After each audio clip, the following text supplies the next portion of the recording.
chapter 21, imperialism.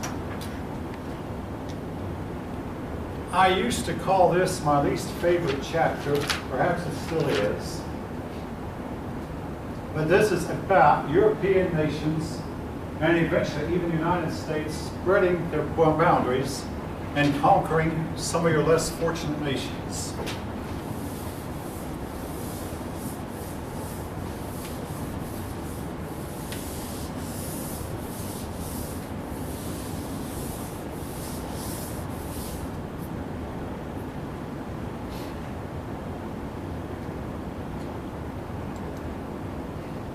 All right.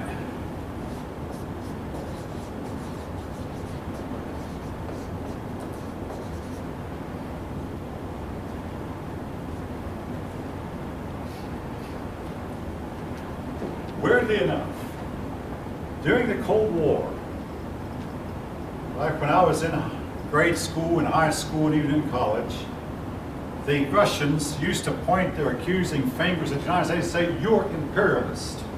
You are the imperialist." Again, it's a psychological phenomenon known as projection. They were every bit as imperialistic as we were, in fact, even more so. But they point a finger at us and accuse us of imperialism, owing to the way we conducted ourselves in the late 1890s. All right.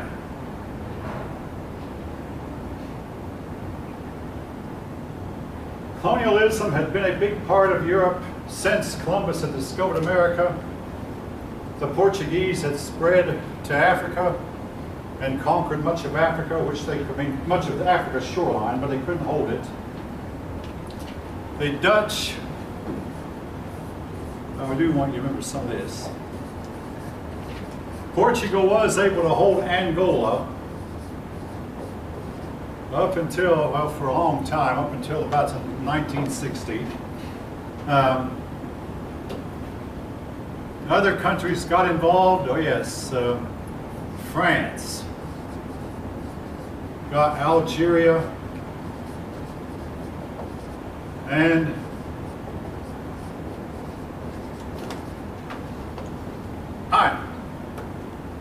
what motivated them? The motives. We're coming back to Darwin again and social Darwinism. Now, I spent an inordinate amount of time on Charles Darwin. I realize that, especially since we lost some time during a snowstorm. But nevertheless, he was very important. His theory influenced Europeans to conquer less fortunate nations, particularly his idea of survival of the fittest. He said that the strong just naturally should rule, well, not just naturally did rule the weak, and actually said that they should, and that the more enlightened races must conquer the inferior races. Now, folks, that's their term, not mine. I hope you understand it. And he believed that by conquering the lesser fortunate races, they would do two things. Number one, enhance the favored race, which Darwin talked about, and basically enhance the white race, and even elevate the conquered races. In other words, we see these people as being uncivilized. It is our duty to educate them, civilize them, Christianize them, make them better people, and by so doing we will lift up all of humanity.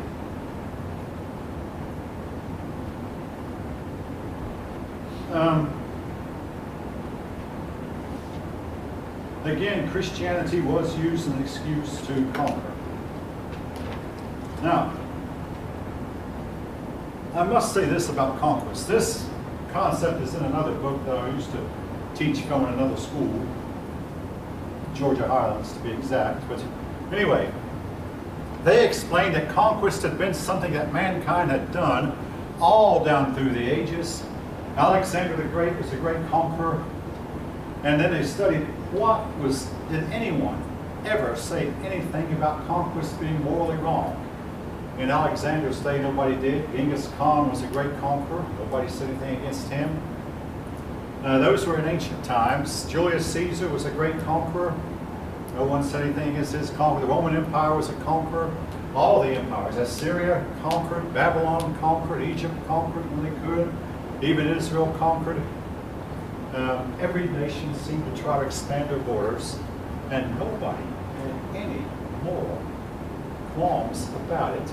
It was just looked on as being the natural order of things. The strong conquer the weak, and the weak have to make sure that they're strong enough to resist conquest. No moral, nothing moral or immoral. Well, actually, it was almost immoral if it didn't conquer. The idea was this good nations, strong nations, conquered the bad, then tried to elevate these nations to their way of living, their way of thinking. There is another side to it, and the classic example of this is the Chinese. The Chinese had some neighbors to the north, the Mongolians, among others, and the Mongolians would sometimes come in to a community and steal that community's women and children and go back home and use these women and children as slaves. And folk, what were the Chinese? Well, one thing the Chinese did was build a great wall, but another thing people did to handle people like this was go in and conquer them, or they would become pirates and grab all the shipping. Well, they find out where the pirates came from and go in and conquer that nation and say, you're not going to piratize us anymore. And that's the reason France conquered Algeria.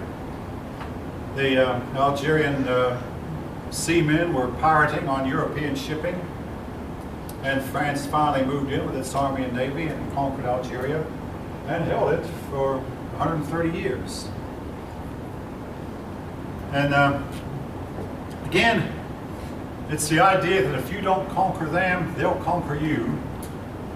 And an example of that, the Romans were unable to conquer the Germans, so the Germans came in and they destroyed the Roman Empire. So there was, now in today's world, now all of a sudden after World War I, and especially after World War II, the idea of imperialism all of a sudden got a really bad name.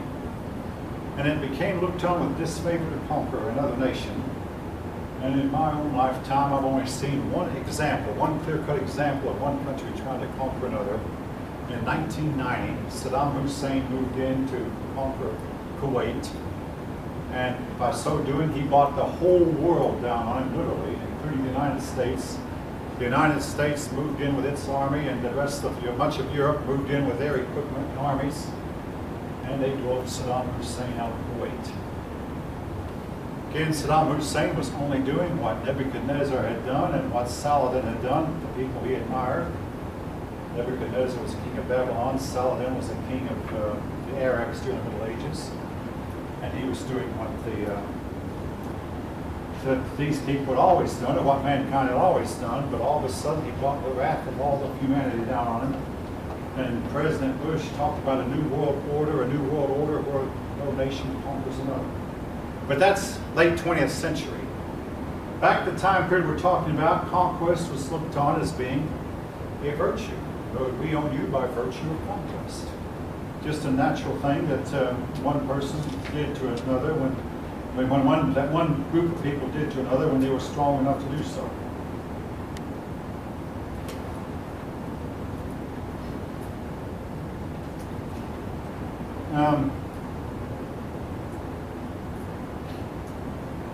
All right.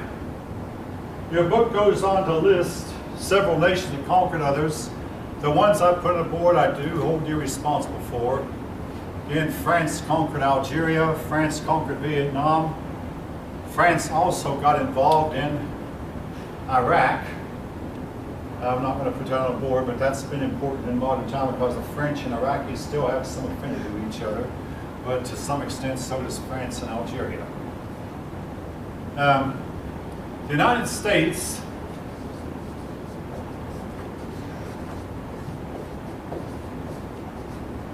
conquered the Philippines at this time.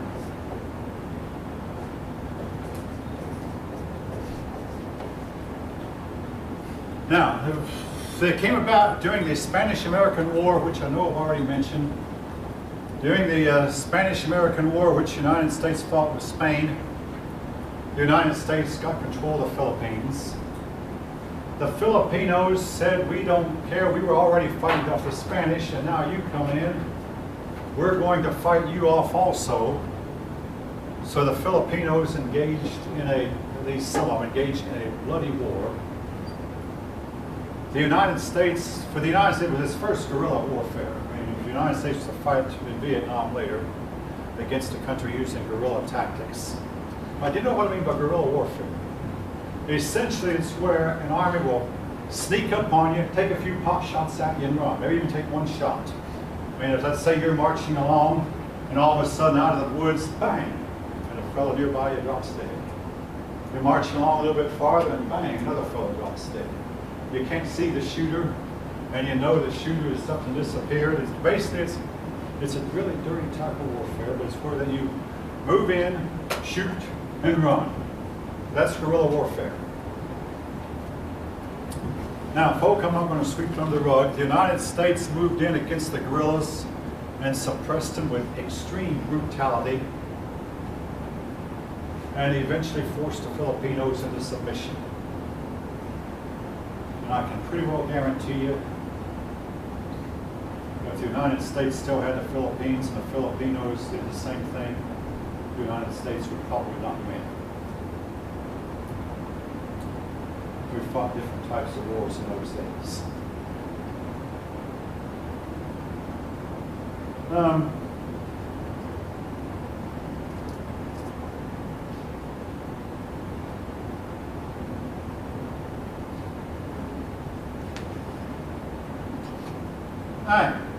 Again, your book talks about different types of rule. There was indirect rule, where that a country would use local leaders to rule, and they would rule through the local leaders, but this often didn't work because local leaders often refused to cooperate with the colonial masters. So most countries would resort to direct rule. In other words, we're going to conquer you outright, and our people are going to be your overlords, and your people, at least your highest people, get the lower menial government jobs, but our people will take the higher positions in your government.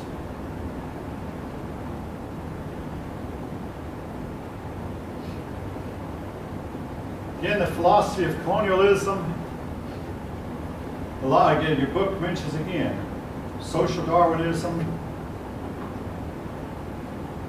which maintained that only societies that moved aggressively would survive, according to Darwin's law of survival of the fittest.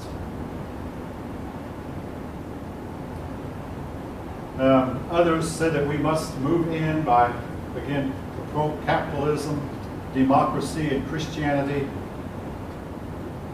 and convert these people to our way of thinking and give them our form of government, and they'll become like us.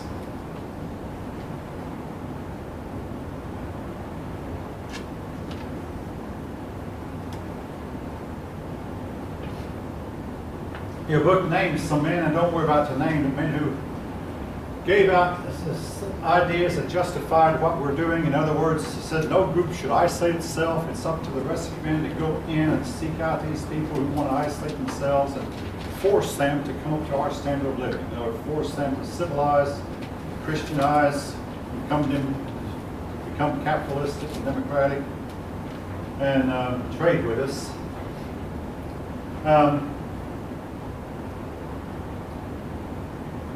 There was a philosophy of assimilation and association. The assimilation is where they try to get these people to become like Westerners, change their way of thinking to us. Association, just get them to let them have their own customs, but just associate with us, that they can keep their own customs.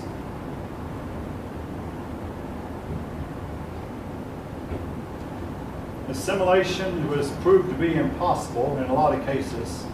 These people were oftentimes very rooted in tradition, and they resented European overlords.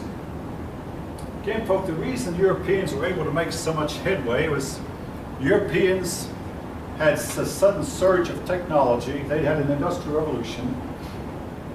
They had better weapons. And by this time, the machine gun was invented, and the repeating rifle, in addition, the automobile, the train, the telegraph, and all these inventions that put Europeans far ahead of the other parts of the world. And it meant that the clashes between the colonial peoples and Europeans was going to be unequal, with the colonial peoples almost always coming out second best. There were a few exceptions, particularly now in the case of Ethiopia. Italy had its sights set on Ethiopia. When the British realized that Italy was going to move into Ethiopia, the British supplied the Ethiopians with some of their rifles, really good rifles, and the Ethiopians used these to drive the Italians out. And Ethiopia at least temporarily defeated Italy, and Italy was terribly embarrassed. So Italy, to save face, turned around and conquered Libya, which was close by.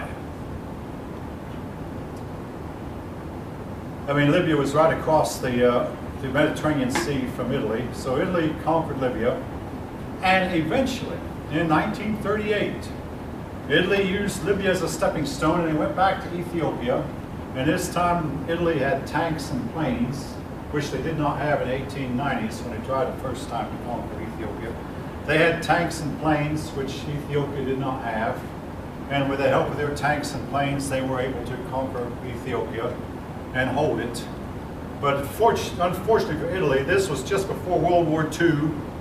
World War II broke out and Italy lost. But they saved face by switching sides, but as part of the deal, when they switched sides, they had to agree to give up Ethiopia. So Italy only held Ethiopia for about 9 years before being forced to give it up.